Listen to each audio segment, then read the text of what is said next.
Meu pai nunca me elogiou.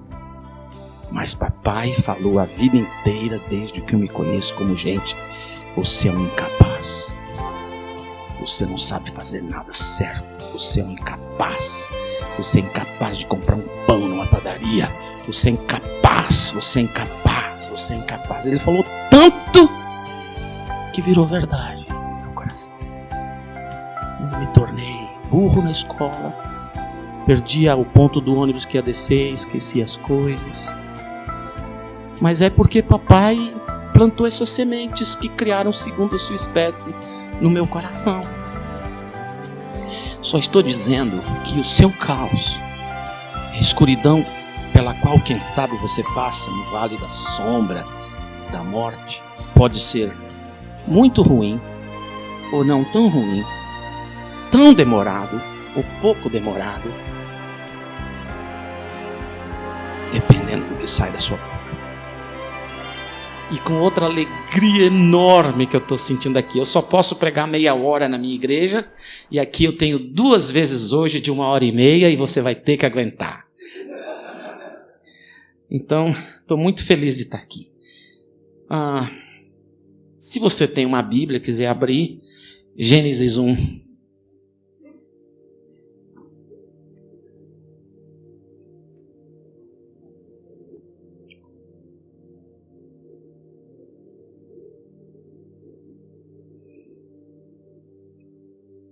Gênesis 1. Tem na maioria das Bíblias. Algumas a página está grudada por falta de uso naquele pedaço, né? Mas tem lá. Vou ler alguns versículos do capítulo 1 de Gênesis. Acho que a minha tradução é informal, a que eu tenho aqui. Eu tentei mudar, mas sem internet eu não consigo. Quantas Bíblias de papel? Deixa eu ver. Quantas eletrônicas tem? Deixa eu ver, levanta. Legal, muito bem. Espero em Jesus que nunca falte internet nem bateria.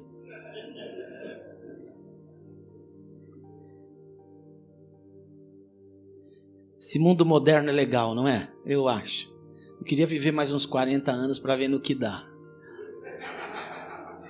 É muito legal, gente. Antigamente a gente só tinha um jeito de descobrir as coisas, né? Era com oração. Hoje a gente tem o Google e o GPS, né? Muito interessante.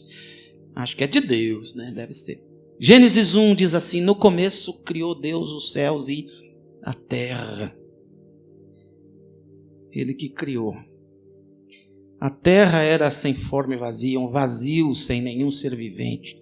Estava coberta por um mar profundo. As trevas cobriam o mar e o Espírito de Deus se movia por cima destas águas nos abismos. Então disse Deus: haja luz. E houve luz. A luz começou a existir. Deus viu que a luz era boa. E se você continuar lendo Gênesis 1, Deus gostou desse negócio de dizer: haja luz. Houve luz. Deus disse mais tarde: haja relva verdes. E nasceu a nação palmeirense. Não,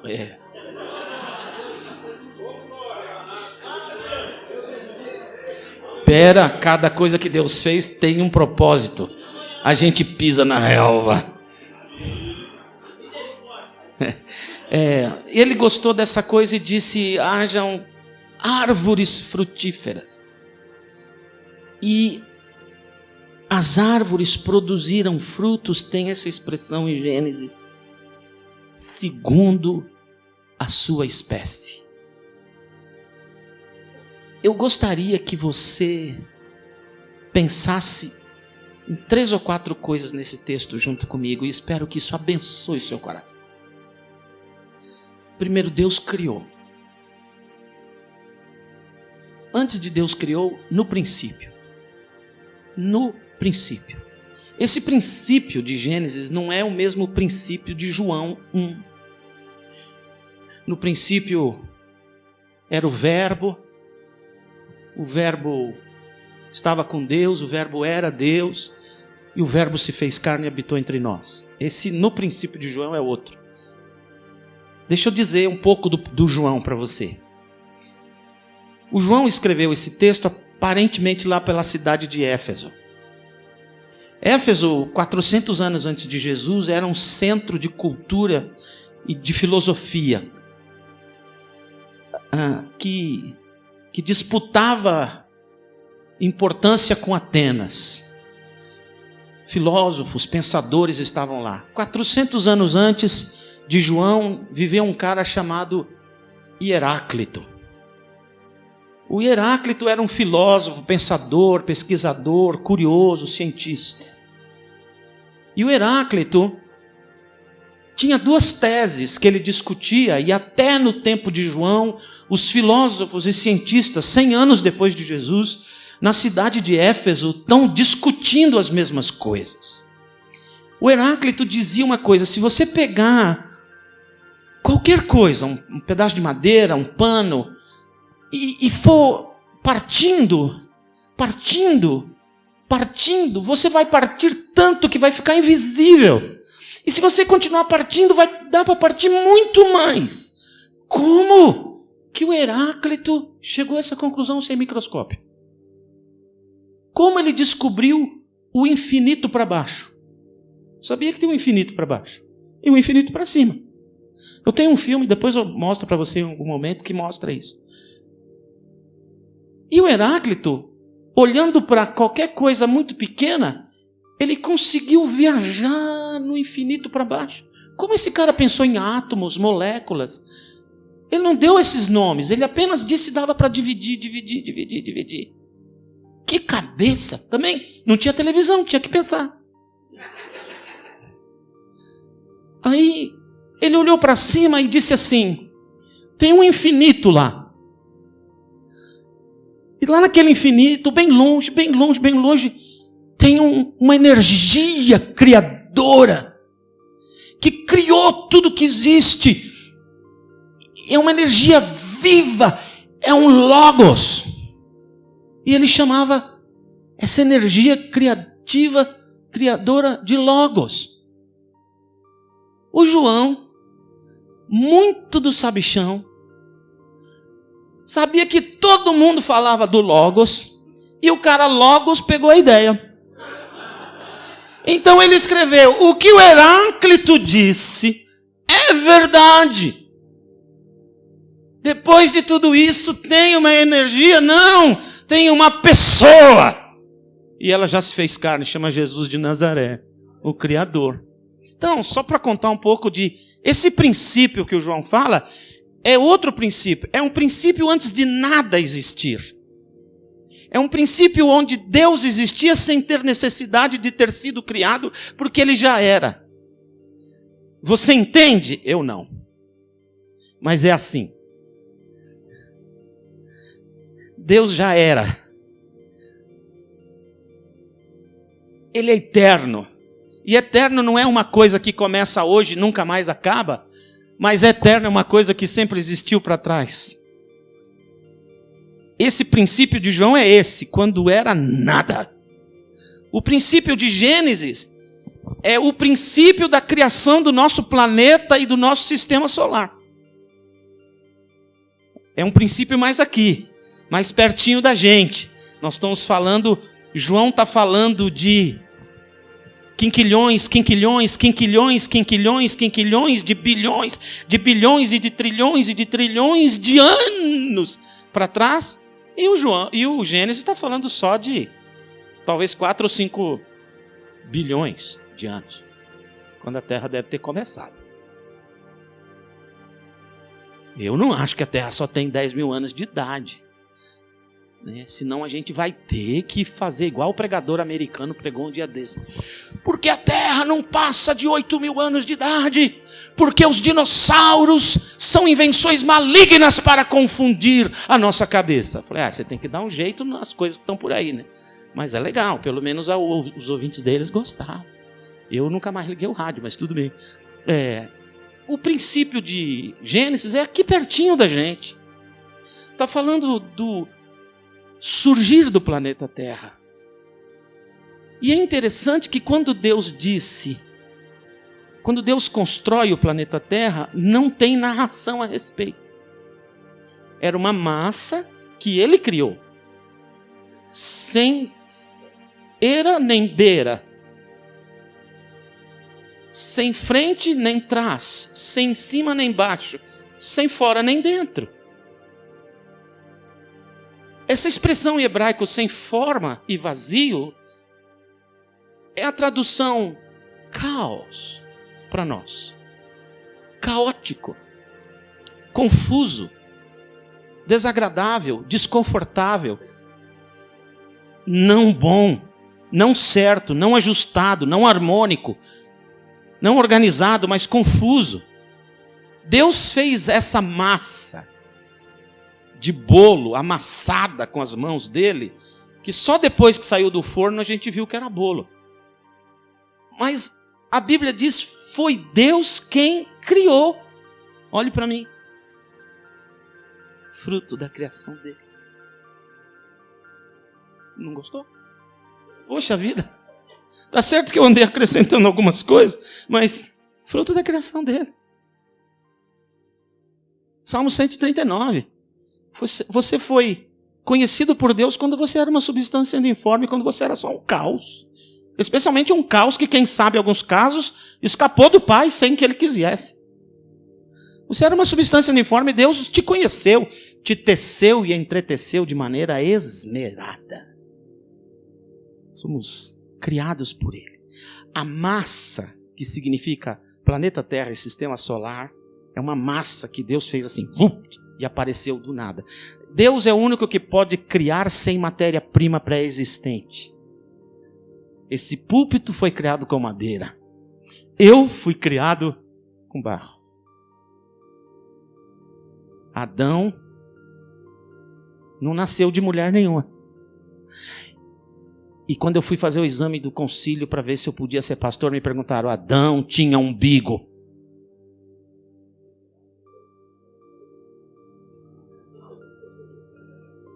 Pensei, esse meu examinador quer me derrubar.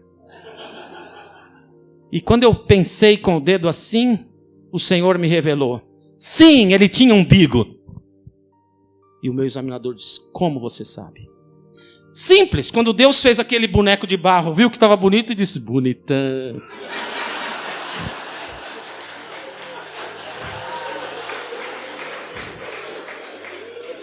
Mas para algumas igrejas, de quem sabe, alguns pastores aqui presentes, quando chegou para fazer a torneirinha, Deus virou para o diabo e falou, essa parte faz você.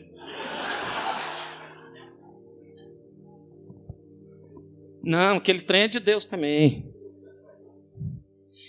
Então, nós somos criação sem matéria-prima, só Deus pode fazer. Agora, todos nós criamos com matéria-prima pré-existente. Então, pensa comigo, no princípio. Pensa comigo, caos. Pensa comigo, a voz de Deus. Haja luz. Sabe o que aconteceu quando ele disse, haja luz? Houve luz. E mais tarde, quando ele disse, haja isso, houve aquilo. E aí, Deus implementou na humanidade o princípio divino da criação dele. Ele botou uma sementinha dentro de tudo que ele criou, que recria segundo a sua espécie. Se tiver um gatinho, e ele botar a sementinha dele na gatinha, sai gatinhos. Se a laranja jogar a sementinha dela no chão, sai pé de laranja. Laranjeira. Se o mamão jogar a sementinha dele no chão, sai mamoreira? Ai, gente, o português é complicado. Nossa, outro dia minha assistente estava conversando comigo, eu falei, marca a reunião com a equipe ministerial para sexta-feira. Ela falou, com S ou com X? Eu falei, marca para sábado. Para quê perder tempo pensando nisso?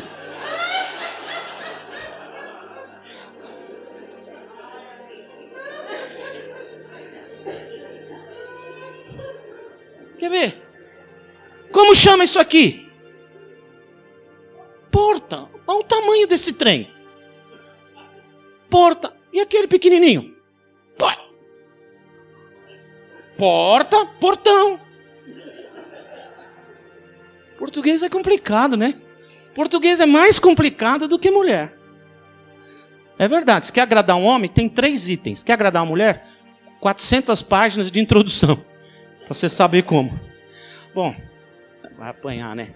Sabe por que as mulheres foram criadas depois do homem? Porque o primeiro sempre sai com defeito, depois sai tudo bom, né? Dizem elas. A história verdadeira é essa. Deus viu Adão sozinho e falou, tu tá mal, cara. Deprê, cabisbaixo. Vou arrumar alguém para você que vai ser maravilhosa, bonita, atenta, inteligente, ajudadora, calada. Vai te ajudar pra caramba, vai fazer isso, vai fazer aquilo. E Adão, como aparentemente era judeu, olhou para Deus e disse, quanto isso vai me custar? Ele disse, 1 braço, 8 costelas, 1 orelha e 1 pé. O Adão falou, vê o que você faz aí com uma costela. O resto é história, a gente conhece. Então...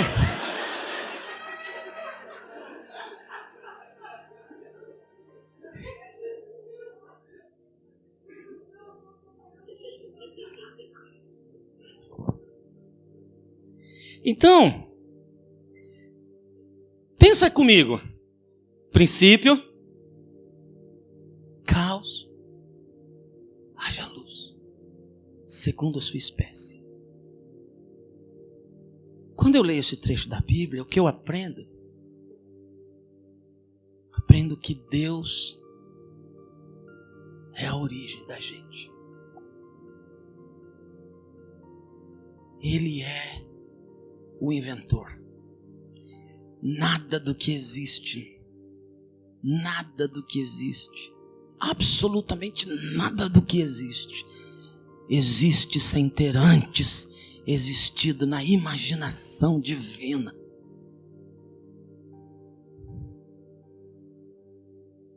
Você é altamente valioso. Você é absolutamente precioso. Você é intensamente necessário neste planeta. Deus criou você com um propósito. Deus plantou em você várias sementinhas que precisam desabrochar. Por favor, você sabe onde é o lugar mais rico do mundo? Sabe onde é? O lugar mais rico do mundo?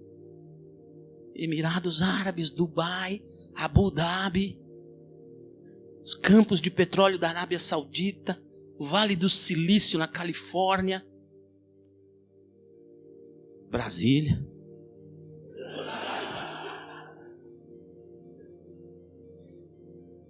Onde é o lugar mais rico do mundo? Sabe onde é o lugar mais rico do mundo? Você já deve ter passado em frente milhares de vezes. O lugar mais rico do mundo é o cemitério. No cemitério estão enterrados tesouros que nunca foram descobertos, livros que jamais foram escritos, poemas que jamais foram jogados à humanidade, declarações de amor que ficaram reprimidas no peito, inventos que não foram inventados, remédios que não foram produzidos, equipamentos que nos ajudariam tanto. As pessoas foram para os cemitérios com todas essas sementes divinas. O lugar mais rico do mundo é o cemitério. Está cheio de tesouros que jamais foram dados à luz. E eu te faço um apelo, pastor, pastora, missionária. Os batistas são igual os judeus, né? Inventa a lei e depois inventa um jeito de mudar a lei.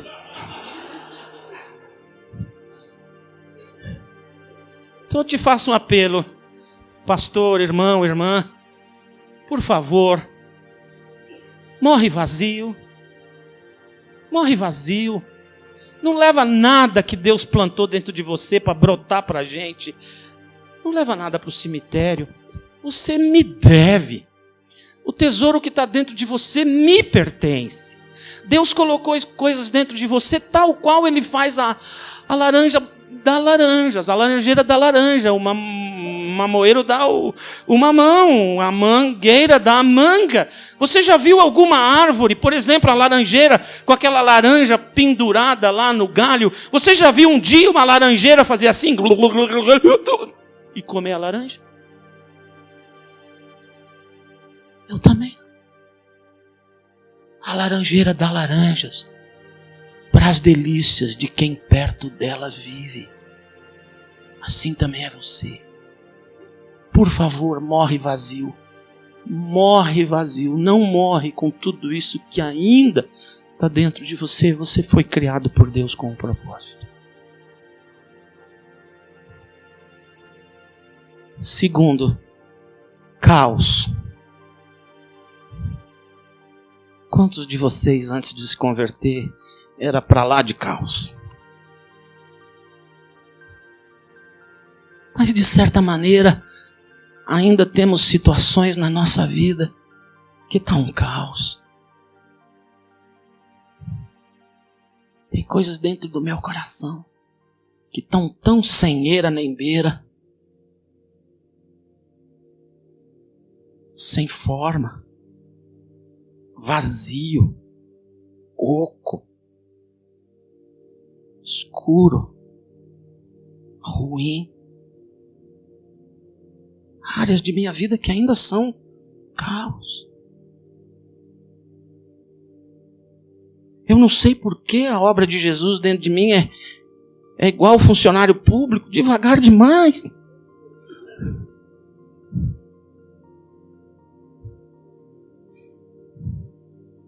Tem coisas dentro da minha vida que Deus deixou acontecer, que às vezes eu prefiro morrer.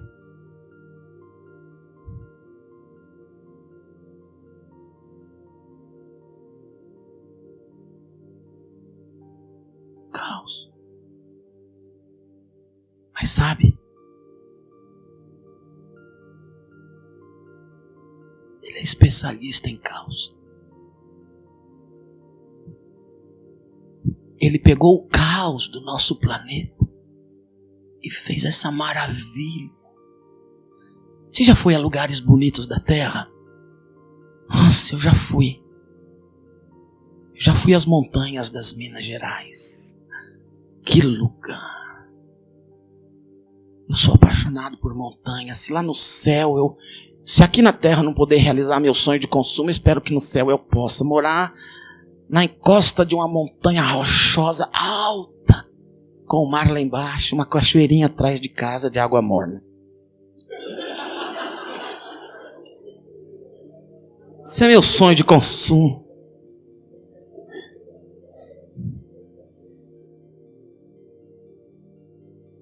Se não der aqui, quem sabe lá, né? Porque se o céu for igual o Papa Gregório falou, todo mundo de branco tocando harpa, tô fora. Não é isso aí que é céu, não. Céu eu acho assim, maior pagode lá em cima. É pagode.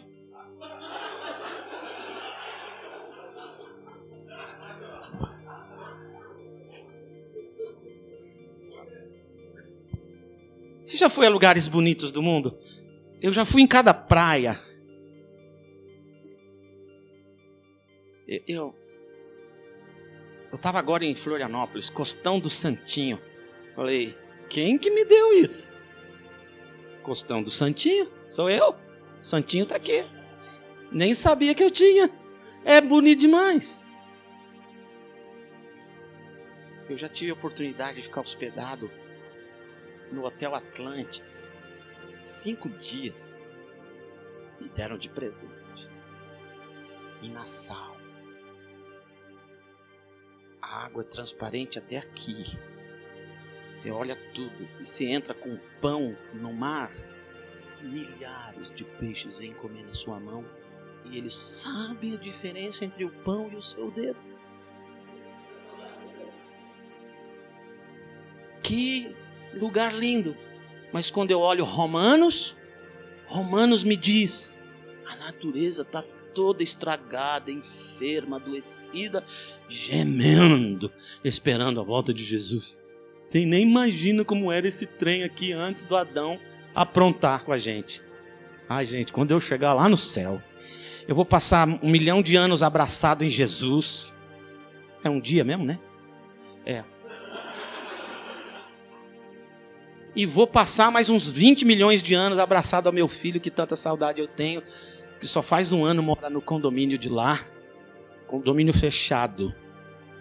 Ninguém sai, só pode entrar. Depois que eu abraçar meu filho, muito tempo, matar saudades dele, que eu não sei se eu vou conseguir, eu vou perguntar ao anjo, poderia me dar o endereço de Adão? Que eu vou dar-lhe um cacete. Vou quebrar o cara no meio, a porrada. O que ele merece? O que ele causou pra gente? Estragou até a natureza, gente. Sabe, esse mundo bonito tá feio por causa do pecado. Imagina como ele era maravilhoso. Por quê? Porque Deus transforma o caos em maravilhas. Se há partes de tua vida no caos, fica feliz. É tudo o que Deus precisa para fazer o que é belo. Você cumpriu todas as exigências para o milagre da ação divina. Está um caos. Deus é especialista. Mas o mais legal está chegando. Ele disse, haja luz, houve luz. E esperança, para mim, minha esperança é para cada um de vocês, é que hoje, seja o grande momento de Deus olhar para você e olhar no relógio dele e dizer, está na hora, haja luz, haja luz. Haja luz no que está escuro na tua vida. Haja luz no que está confusão. Haja luz no que te falta. Haja luz no que você precisa. Haja luz que saia da boca dele hoje uma palavra de ordem para te abençoar. Tenho esperança de que ele ilumine de novo os meus dias. Que haja mais claridade. Não precisa ser de lanterna que vai lá longe. Pode ser só de lamparina. Lamparina não ilumina na frente, ilumina o chão. Lâmpada para os meus pés. Só para os pés. Lá está escuro, mas aqui tem luz, então eu ponho o pé onde tem luz. Agora iluminou meu pé de novo. Mais um passinho. Passinhos pequenos. Com a luz dele. E o mais legal é que se você continuar lendo o Gênesis, ele vai dizer assim, haja relva verde, árvores frutíferas, animais. E a Bíblia diz que assim o foi, segundo a sua espécie. E que eu aprendo quando eu leio esse pedaço da Bíblia, eu aprendo que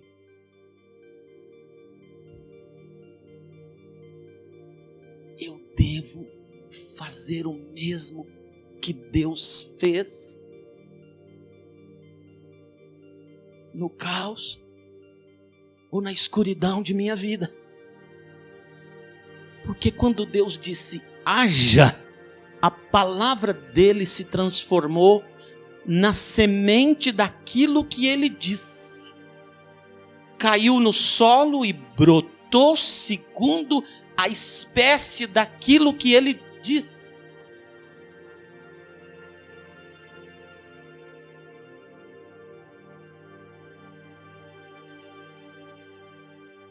A vida da gente às vezes não está boa. Às vezes você tem aqueles irmãozinhos da igreja que a gente chama de os colunas da igreja. Porque você empurra e o bicho não sai do lugar.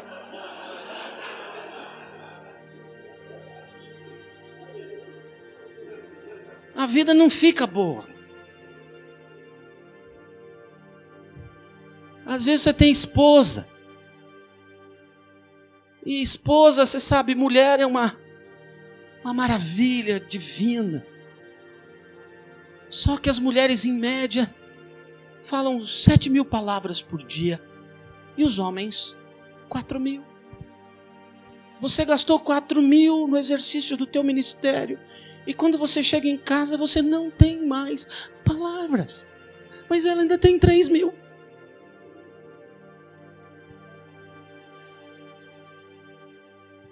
E as mulheres são diferentes da gente. Elas querem falar. E quando você chega em casa, quer afundar o corpo no sofá e assistir o noticiário. Ou melhor, mais importante, mais imprescindível do que o noticiário é o bate-bola, a discussão de como é que foi o jogo, aqueles comentaristas falando. Ela não entende como aquilo é relevante para a humanidade. Ela não entende a diferença que aquele comentarista vai fazer no resto de tua vida. Ela não tem noção de como você vai pregar feliz no próximo domingo. Ela não tem. Ela quer falar. Aí ela fala, bem, como foi seu dia? Já chorando. Você olha para ela e fala, normal. Como normal, meu amor? Normal, querida. E você olhando o comentarista lá. Já perdeu uma palavra que ele falou. Ela disse assim, eu preciso te contar como foi meu dia. E você olha para a televisão e olha para ela e pensa, o que será que eu vou perder? Aí você olha para ela, afinal de contas você é pastor, né? Tem que dar exemplo. Você olha para ela e fala, tá bom, querida. E ela fala, então, cheguei 8 da manhã. Você fala, pelo amor de Deus. Ela vai começar das 8 da manhã, são 8 da noite. Não tem bate-bola que aguenta, vai acabar o programa. Aí ela te conta as coisas e fala, o chefe me chamou na sala dele, me deu uma bronca de uma coisa que eu não tive culpa, foi o meu colega. Quando eu saí de lá irritadíssimo, fui falar com o meu colega, ele falou, a culpa é sua mesmo. Aí fui falar com outro, ele falou assim, eu também acho que a culpa foi sua. Aí nisso tocou o telefone, eu atendi, era um cliente, tratei ele mal, perdi a venda, agora eu não sei o que está acontecendo comigo, meu amor. Ele fala, muda de emprego. Ela olha para ele, ela não olha assim, ela olha assim. Quê? Que insensível, que bruto, que maldoso que você é! Eu só queria abrir o meu coração! Você fala, Senhor, isso é um caos. Está tudo escuro ao meu redor.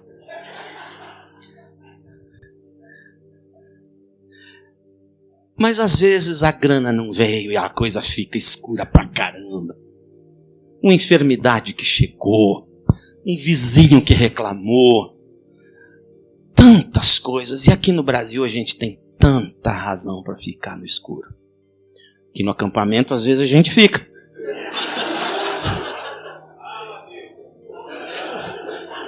É excesso de luz humana. Vou te dizer uma frase de Philip Yancey. Se você nunca leu nada desse cara, compre tudo e leia tudo. Ele diz o seguinte: porque nós acendemos luzes artificiais do conhecimento, perdemos de vista o espetáculo das luzes divinas à nossa disposição. E não é verdade? Acende luz, as estrelas fogem. Acende a luz, apaga a luz, as estrelas estarão lá te dando um espetáculo. Bom, mas essa é outra história. Está tudo escuro. O que eu tenho que fazer? Aprender com Deus.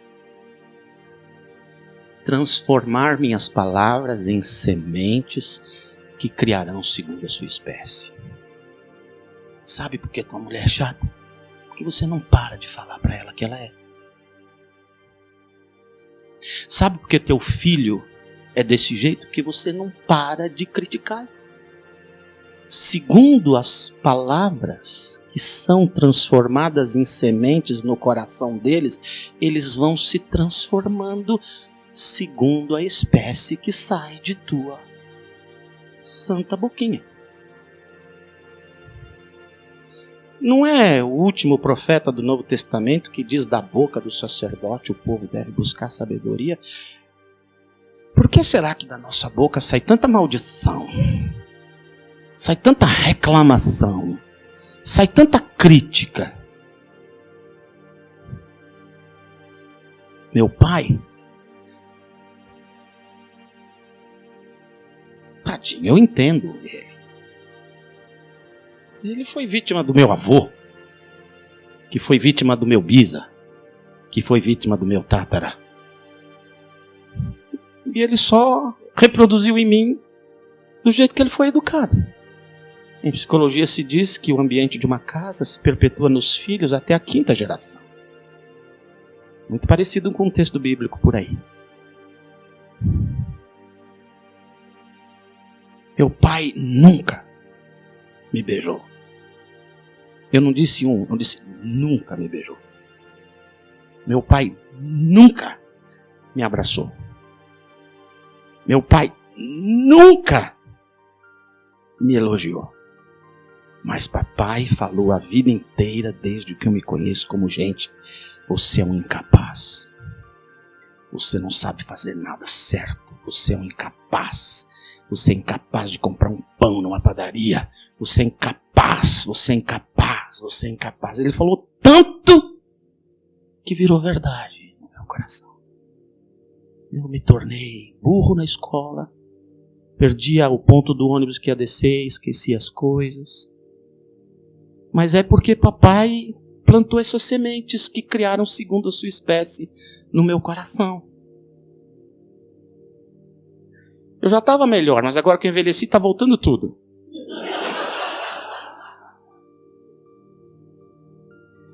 O que você tem plantado para sua mulher? Que sementes saem de tua boca? Não estou falando de mágica. Eu não estou falando de dar ordens ao braço do Altíssimo. Só estou dizendo que o seu caos, a escuridão pela qual, quem sabe, você passa no vale da sombra da morte, pode ser muito ruim, ou não tão ruim, tão demorado, ou pouco demorado, dependendo do que sai da sua boca. Até quinta-feira a gente vai estudar o deserto. Nós vamos aprender algumas coisas bem legais de lá. Que semente sai? De manhã, o que sai de tua boca? Que droga!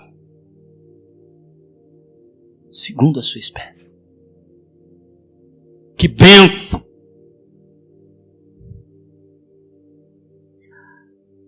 As sementes que jogamos brotarão frutos que nós mesmos comeremos.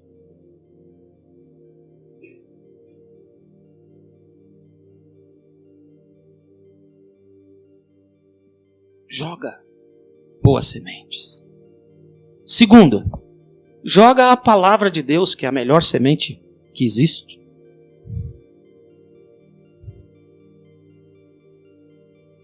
Quando às vezes coisas ruins acontecem, que melhor semente existe do que a palavra para jogar no solo do meu próprio coração e dos da minha casa?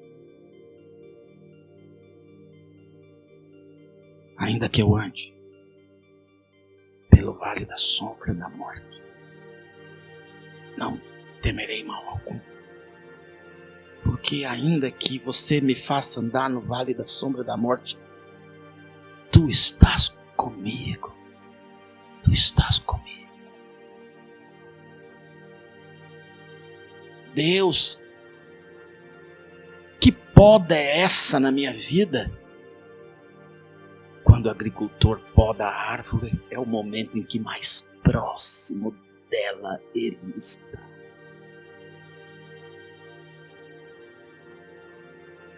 nem altura, nem profundidade, nem coisas presentes, nem futuras, nem perigos, nem espada, nem salteadores, nem jejuns, nem espíritos, nada poderá me separar do amor de Deus.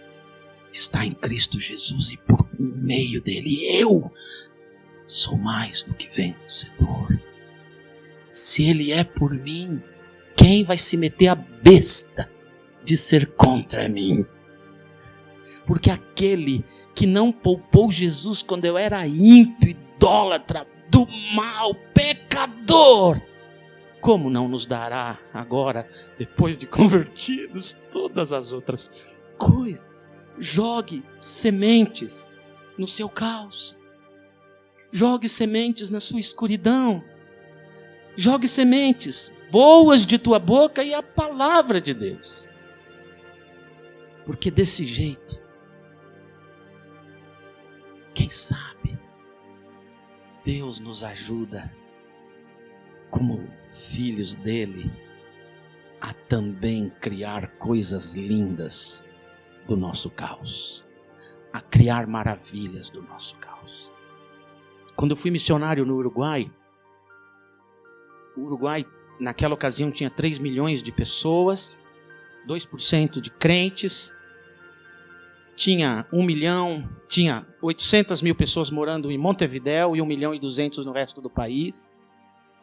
Muitas fazendas, um país maravilhoso, uma carne espetacular. Você vai no açougue, a carne está quente porque acabou de chegar do matadouro. Naquele tempo, carne congelada era uma aberração. 3 bois por habitante, 6 carneiros por habitante. Conaprole, uma das maiores e melhores laticínios, fazendo o melhor iogurte do mundo, só perde para o da Grécia. Que país lindo! E você chega para o Uruguai e fala, vamos fazer isso. Tchê, não funciona aqui. Na igreja você fala, vamos fazer uma campanha. E tchê, não é possível. Vamos fazer, no chico, mire, somos um país chiquitito. Brasil é grande. Pero Argentina, grandote. Pero Uruguay, ve, chiquito, aplastado e não funciona. Nada funciona. Eu falei, caramba, se isso fosse verdade, 1950 o resultado seria outro. Não é? E eu falei, mas por quê? Eu comecei a prestar atenção neles. E existe uma frase, perdão se tem alguém do Uruguai aqui, estou falando de amor. Existe uma frase nos uruguaios que é comum na boca de todo uruguaio, que é impressionante. Qualquer coisinha errada que acontece em volta deles, eles viram para aquela pessoa e dizem assim, che, que malo que sois, sabes? Sois malo. Pô, como você é mal? Sabia que você é mal? Você é muito mal. Que mal que você é mal, você é mal. Eu via pais falando para os filhos, marido para esposa, esposa para marido, pastor no púlpito, que malo que sois ustedes, masa del infierno. Bom, até estava certo, pero que malo que sois, che, não. Todo mundo é malo, sabe? Você desde neném cresce pensando que é mal, você vira mal. Você vira pequeno, você vira, como eles falam, aticados, pequenininhos. O Uruguai é um país de baixa autoestima porque o uruguaio joga essa semente neles. Com tanta coisa maravilhosa. Assim como nós deveríamos começar da nossa boca uma campanha dizendo, o Brasil é bom, o Brasil é bom, o Brasil tem jeito, o Brasil pode mudar, esse ônibus é uma prova, você é uma prova, tua igreja é uma prova, aquele cara que era bêbado se converteu, hoje é um bom pai de família, é uma prova, o Brasil é bom, tem um montão de picareta, mas o Brasil é bom. O Brasil é bom. Que sementes a gente joga? Você leu o Dom Quixote? Ele está caçando monstros e libertando princesas. Chega numa cidade, ele acha uma dona que era jogada na rua. Todo mundo dizia, é uma mulher da vida, ela não presta. E ela se comportava de tal maneira. Mas ele vê nela a sua princesa. E a chama de princesa, de princesa, de rainha, de princesa, de rainha, que ela acabou se portando como tal, porque jogou sementes. Eu fiz um casamento chinês, junto com um pastor chinês. E ele contou uma história, há 3.000 anos atrás, num arquipélago na China.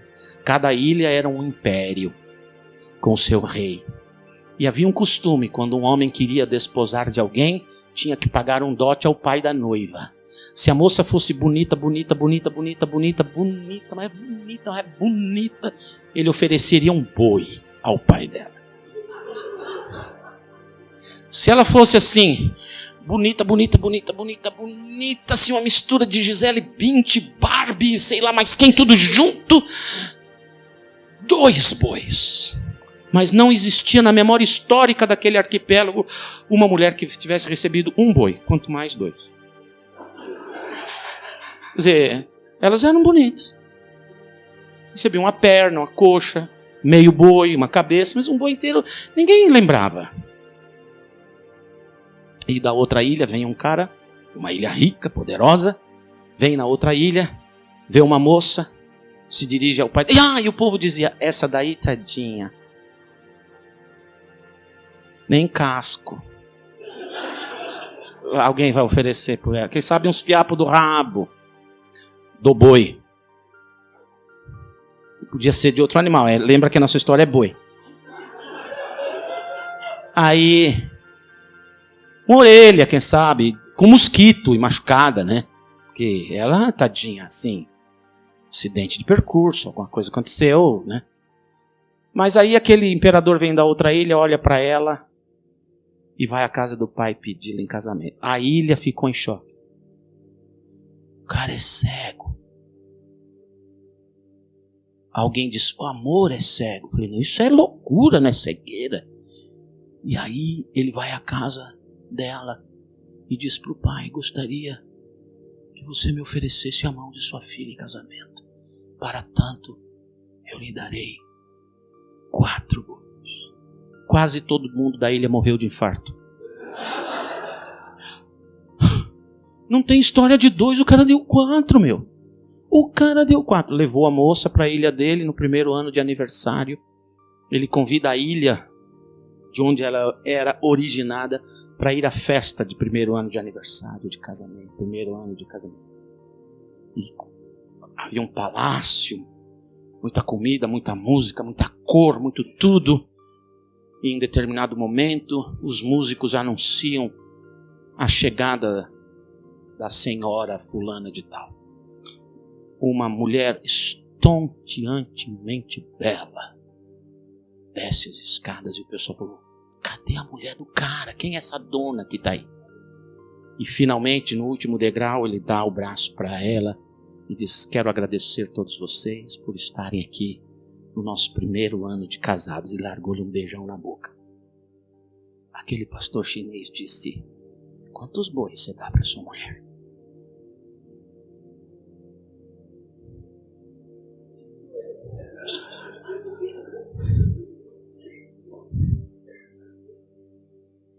Eu vou te dar uma dica de como você trata bem tua mulher. Pensa que é amiga de sua esposa.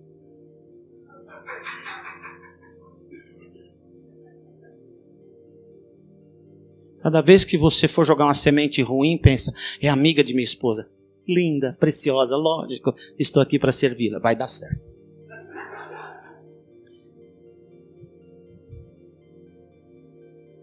Para pensar um pouquinho.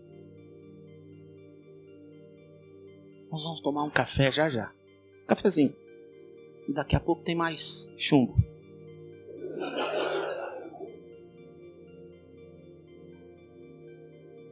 Eu quero orar por você agora.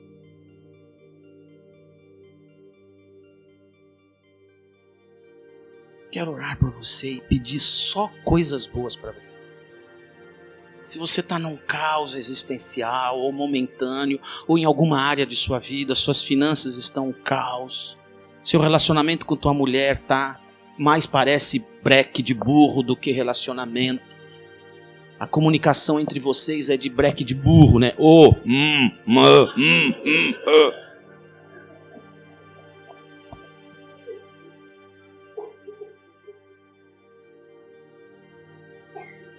Quero orar por você. Quero que você seja abençoado, feliz em casa.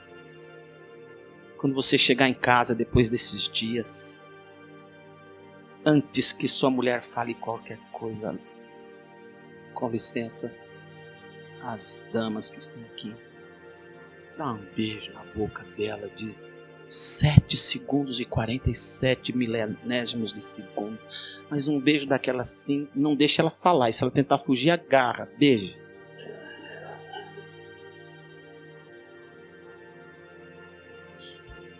Se ela suspirar, foi bom.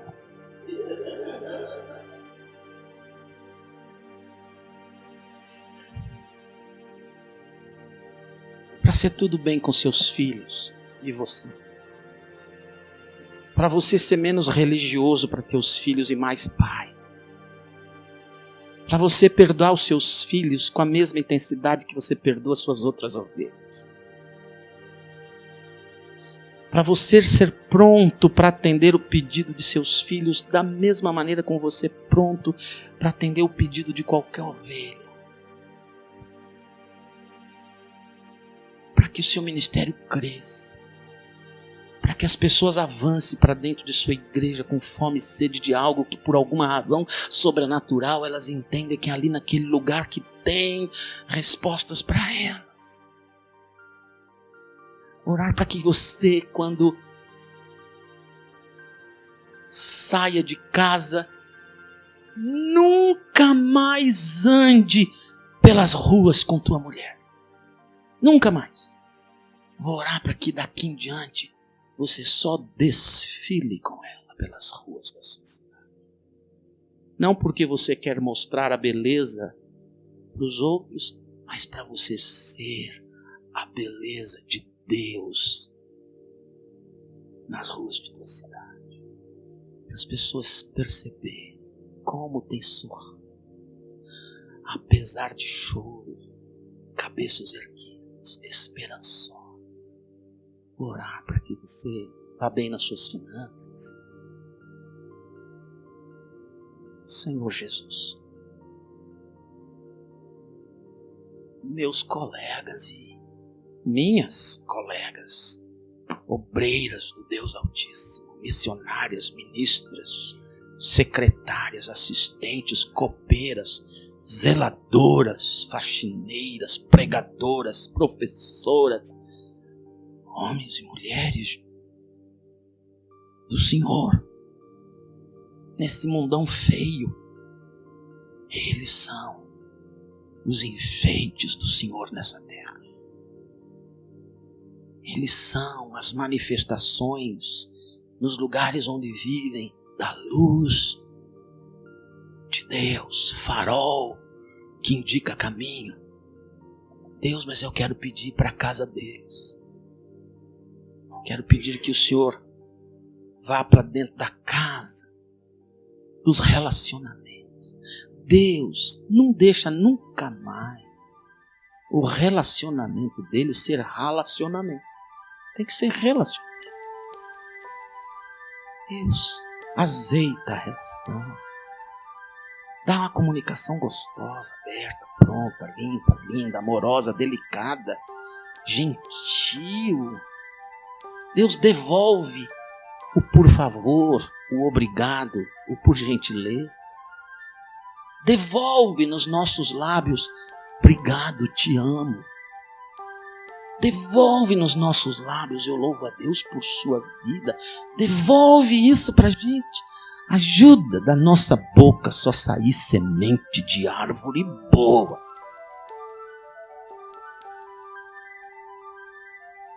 O Senhor é especialista em caos. Eis-nos aqui, sem forma e vazio, precisando de forma e plenitude. Faz isso para os meus irmãos, para as minhas irmãs, para os meus colegas, para os teus soldados neste mundo. Em nome de Jesus. Amém.